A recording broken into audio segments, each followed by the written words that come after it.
Hindi ko inakala na ang isang simpleng pare ay mauuwi sa mahal.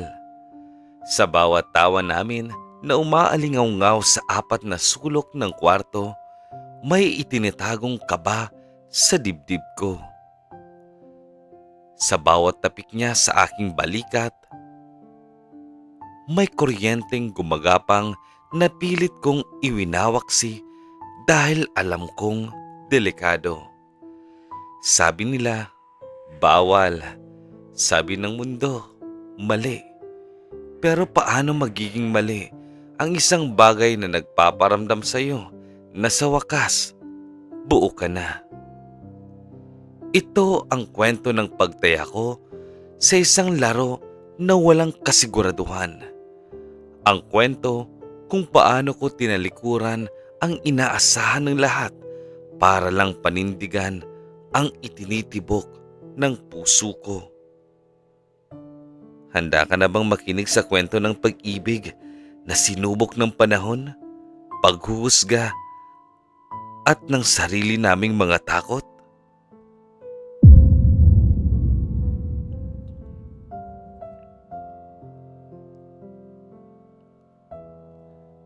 Kuya Rex, itago mo na lamang ako sa pangalang Nathan. Lumaki ako sa isang pamilyang tradisyonal. Alam mo yung tipong lalaki ka, dapat matigas ka. Bata pa lang ako, yan na ang nakasanayan ko. Bawal umiyak, bawal maging malambot.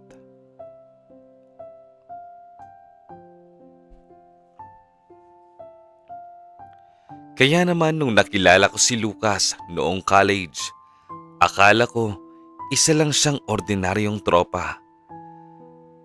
Siya yung tipong maingay, laging bida sa inuman at habulin ng mga babae. Sa madaling salita, siya yung ideal na lalaki na gusto kong maging. Nagsimula kami bilang magkaklase sa engineering, seatmates hanggang sa naging magkagrupo sa thesis at di naglaon, naging best friends. Halos araw-araw kaming magkasama sa pag-aaral, sa paglalaro ng basketball, pati na sa mga gimikan. Wala kaming mali siya noon. Pareho kaming may mga naging girlfriend. Ako, seryoso sa mga relasyon, habang si Lucas naman ay medyo playboy ang datingan. Paiba-iba ng babae, pero laging sa akin tumatakbo kapag nagkakaproblema. Pre, break na kami ni Sarah. Sabi niya isang gabi habang nakatambay kami sa apartment ko. May hawak siyang bote ng beer. Mugto ang mata.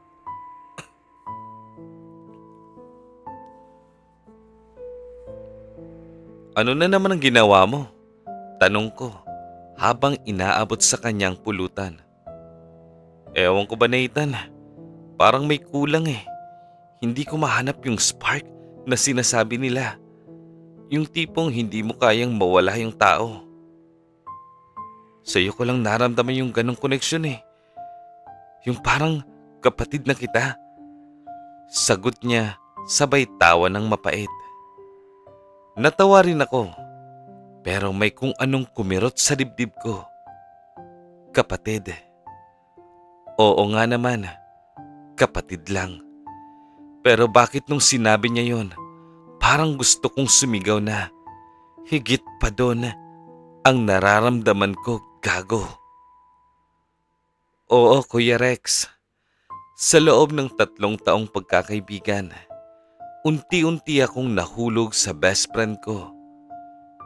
Hindi ko alam kung paano nagsimula. Basta ang alam ko lang, mas masaya ako kapag siya ang kasama ko kaysa sa girlfriend ko noon. Mas excited akong makita siya kaysa kahit na sino. At tuwing nakikita ko siyang may kasamang iba, parang pinipiga ang puso ko. Pero tinago ko yun kasi alam ko ang rule. Bawal ma-inlove sa best friend, lalo na kung pareho kayong lalaki. Dumating ang graduation at pareho kaming nakapasa sa board exam. Naging licensed engineers kami. Dahil magaling kami pareho, natanggap kami sa magkaibang kumpanya pero sa iisang city lang. Nagdesisyon kaming mag-share ng kondo para makatipid. Dito na nagsimula ang tunay na kalbaryo ng puso ko. Imagine Kuya Rex, gigising ka sa umaga, mukha niyang una mong makikita. Magluluto ako ng almusal, tapos lalabas siya ng kwarto na bagong ligo. Nakatapis lang ng tuwalya at aakbayan ako sabay sabing, "Bango naman yan pre, asawa material ka talaga." Asawa material. Kung alam mo lang Lucas, kung alam mo lang na gusto kitang ipagsaing habang buhay. Isang gabi, umuwi si Lucas na lasing na lasing.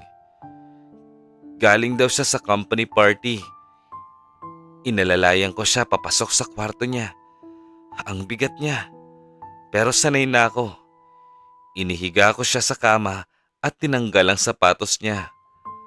Aalis na sana ako nang bigla niyang hinawakan ang kamay ko.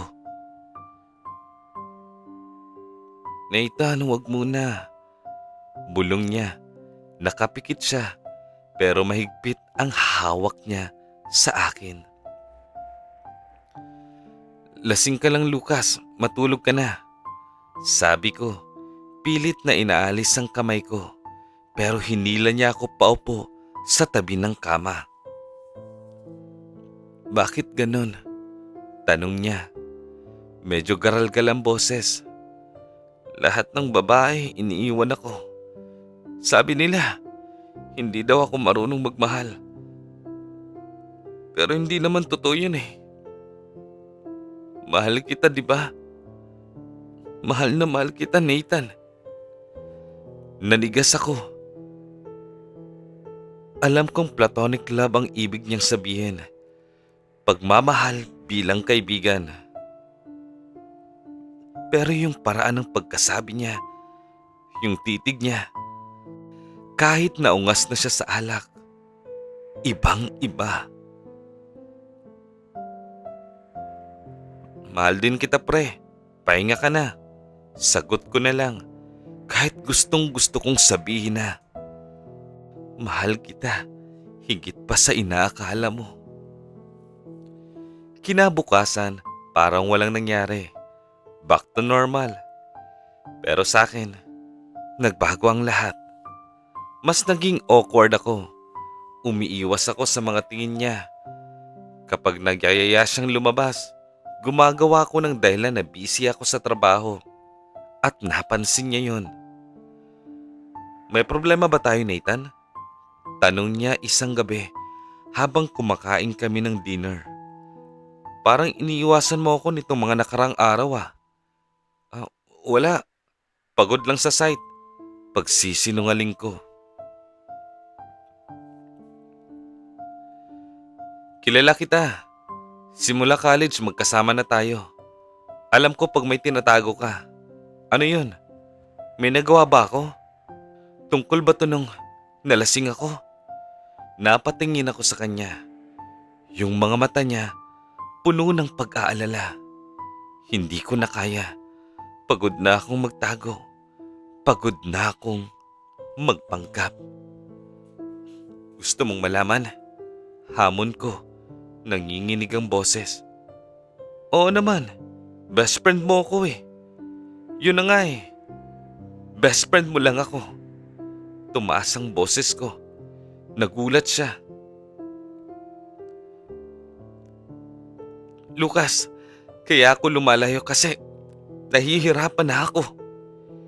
Nahihirapan na akong magpanggap na okay lang ako, na hanggang tropa lang tayo. Kasi Lucas, mahal kita. Hindi bilang kaibigan, hindi bilang kapatid. Mahal kita na parang gusto kong akin ka lang. At alam kong mali. Alam kong mandidiri ka. Kaya lumalayo ako. Labis ang katahimikan ng naganap. Nakakabinging katahimikan. Nakatingin lang siya sa akin. Gulat na gulat. Walang lumalabas na salita sa bibig niya. Sa sobrang takot ko sa reaksyon niya, tumayo ako at nagmamadaling pumasok sa kwarto ko.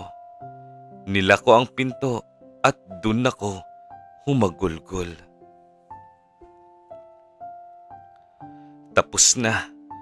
Sira na ang pagkakaibigan namin. Bukas, siguradong aalis na ako sa kondo. Hindi ako lumabas ng kwarto hanggang kinabukasan ng umaga. Hinihintay ko na lang na kumatok siya para paalisin ako. O kaya naman ay umalis na siya. Pero nung lumabas ako, nakita ko siya sa sala. Nakaupo, nakatunganga. May 2 tasa ng kape sa mesa. Upo ka, sabi niya nang makita ko. Ang seryoso ng boses niya. Umupo ako sa tapat niya, hindi makatingin ng diretso. Nathan, panimula niya. Buong gabi akong hindi nakatulog. Inisip ko lahat ng pinagsamahan natin. Inisip ko yung sinabi mo. Humugot ako ng malalim na hininga. Lucas, aalis na lang ako. Hahanap ako ng ibang matitirahan. Pasensya na kung... Teka lang, patapusin mo muna ako. Putol niya. Tumingin siya sa akin, diretso sa mata. Nung sinabi mong mahal mo ko, natakot ako. Hindi dahil sa nandidira ko, kundi dahil natakot ako na baka totoo. Kumunot ang noo ko. Anong ibig mong sabihin? Bakit sa tingin mo hindi tumatagal ang mga girlfriend ko? Bakit sa tingin mo, ikaw lang ang constant sa buhay ko? Nathan, akala ko normal lang na mas gusto kitang makasama. Akala ko normal lang na ikaw ang standard ko. Pero nung marinig ko yung sinabi mo, parang may bumukas na pinto sa utak ko na matagal ko nang sinarang pilit. Hinawakan niya ang kamay ko na nakapatong sa mesa. Ang init ng palad niya. Hindi ako bakla, Nathan. O siguro, hindi ko alam. Pero ang alam ko, ikaw yung taong hindi ko kayang mawala. At kung pagmamahal to, edi handa akong subukan. Handa akong intindihin kung ano to. Doon nagsimula ang bago naming yugto. Hindi naging madali. Maraming adjustments. Si Lucas, na sanay sa mga babae, ay nangangapa pa kung paano ba ang magkaroon ng relasyon sa kapwa lalaki.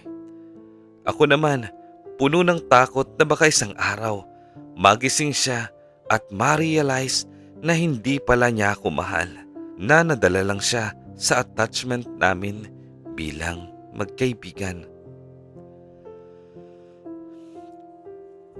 Sinubok kami ng tadhana nung minsang dumalaw ang parents niya sa kondo. Hindi kami nag-iingat. Nahuli kami ng tatay niya na magkaakbay habang nanunood ng TV. Yung akbay na higit pa sa magtropa. At nung nakita nila ang mga gamit namin na magkahalo sa iisang kwarto, nagkaroon ng komprontasyon.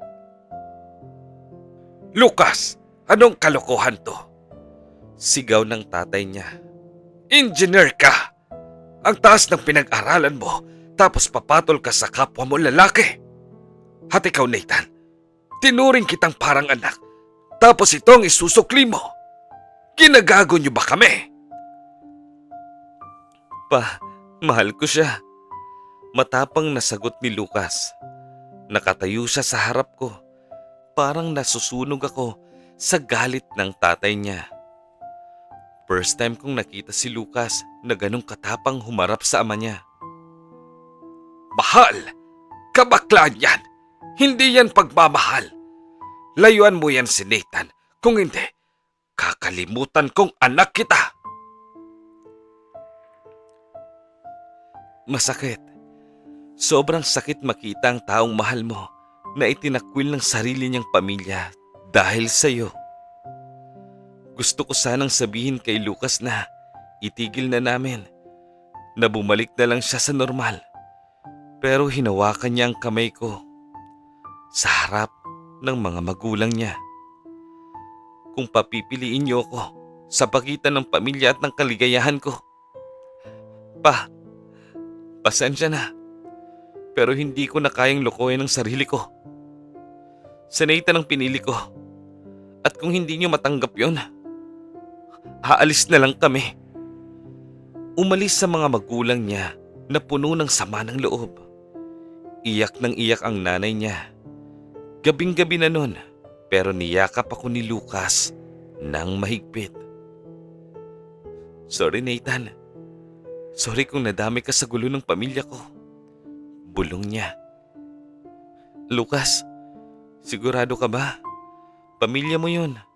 Ayokong maging dahilan ng pagkasira niyo. Sabi ko habang tumutulo ang luha. Tumingin siya sa akin. Pinunasan ang luha ko gamit ang hinlalaki niya. Ikaw ng pamilya ko ngayon, Nathan. Tayo ang bubuo ng sarili nating pamilya. Walang iwanan, di ba? Lumipas ang mga buwan. Mahirap. Hindi siya kinausap ng tatay niya ng matagal na panahon. May mga kaibigan di kaming lumayo nang malaman ang tungkol sa amin. Kesyo sayang daw si Lucas. Kesyo bad influence daw ako. Pero sa bawat batikos, mas tumatatag kami. Natutunan naming huwag pansinin ang sasabihin ng iba. Nag-focus kami sa trabaho at sa isa't isa. Nag-ipon kami, nag-travel, at ipinaramdam namin sa isa't isa na valid ang pagmamahala namin. Isang araw, tumawag ang nanay ni Lucas na ospital daw ang tatay niya. Mild stroke. Agad kaming sumugod sa ospital. Kinakabahan ako. Baka palayasin ako. Pero nung makita kami ng tatay niya sa ospital, hindi na ito sumigaw. Nakita ko sa mga mata niya ang pagod at pagsuko. Inalagaan namin siya. Ako ang nagbabantay kapag nasa trabaho si Lucas. Pinakita ko na seryoso ako sa anak niya, na hindi ko siya pababayaan. Unti-unti, lumambot ang puso ng matanda.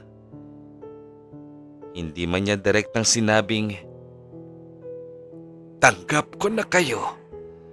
Pero sapat na yung ngiti niya kapag dinadalhan ko siya ng prutas at yung pasasalamat niya sa akin. Ngayon, 5 taon na kami ni Lucas. Hindi pa rin perpekto ang mundo. May mga mata pa ring mapanghusga. Pero tuwing umuwi ako at sasalubungin niya ako ng yakap, nawawala lahat ng takot ko. Kuya Rex, ito ang natutunan ko. Hindi kasalanan ng magmahal. Ang kasalanan ang ipagkait mo sa sarili mo ang kaligayahan dahil lang sa takot na sasabihin ng iba. Si Lucas, nakala ko hanggang pangarap lang, ay katabi ko na ngayon sa pagtulog. Sa mga nakikinig na nasa parehong sitwasyon namin o kahit sa mga nagmamahal ng patago, huwag kayong matakot sumugal dahil sa huli, ang pag-ibig na pinaglaban ang siyang pinakamasarap na tagumpay. Salamat Kuya Rex sa pagbasa ng kwento namin. Lubos na gumagalang, Nathan.